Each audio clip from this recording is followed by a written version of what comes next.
थोडं पुढे सर का काहीतरी सिंहगड किल्ला ऑलमोस्ट सगळ्यांनी बघितलाय, तुम्ही काय बघितलं असं होत नाही.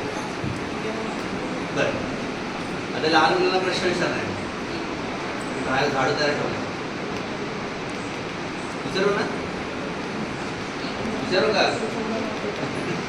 एकाचा पण फोन आहे.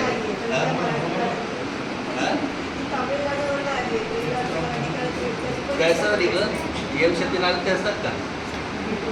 नाग तेलगू कुंचम कुंचम असतात, त्यामुळे कुंचम कुंचम तेलगू असतं, तमिळ असतं. ओके, स्वराज्याची पहिली राजधानी राजगडापासून सर्वात जवळचा गड आहे तो म्हणजे हा कोंढाणा. तर पुरंदरच्या तहामध्ये हा मुघलांच्या ताब्यात गेला असता. छत्रपती शिवाजी महाराजांनी एक मोहीम काढली, त्या मोहिमेच्या वेळेस तानाजी महाराज यांच्या मुलाचं लग्न. आधी लगेच कोंढाण्याचं मग माझ्या रायबाचा अशी शपथ घेत 4 फेब्रुवारी 1670 मध्ये आपण हा गड एका रात्रीमध्ये जिंकून आणला.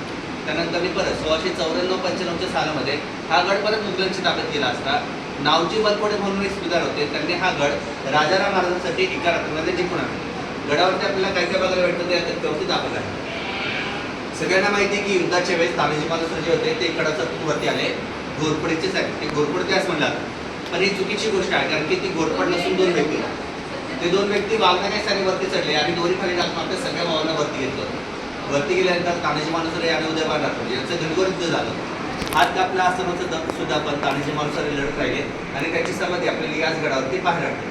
तसेच छत्रपती राजाराम महाराज यांची समाधी सुद्धा याच गडावरती आहे, जी त्यांच्या पत्नीने बांधली आहे. महाराजांनी आपले स्वराज्य कसं स्थापन केलं ते या तक्त्यांद्वारे दाखवलेलं आहे. आणि या तक्त्यांचा अर्थ असा की महाराजांनी एक छोटंसं रोपटं लावलं असता ते महापृष्ठवत झाले, तुम्हाला कळलंच नाही. म्हणजे शून्यातून विश्व निर्माण करण्याची ताकद फक्त छत्रपती शिवाजी महाराजांकडे आहे. आपल्या गड किल्ल्यांचा प्रवास इथे संपला. सगळ्यांना जय शिवराय.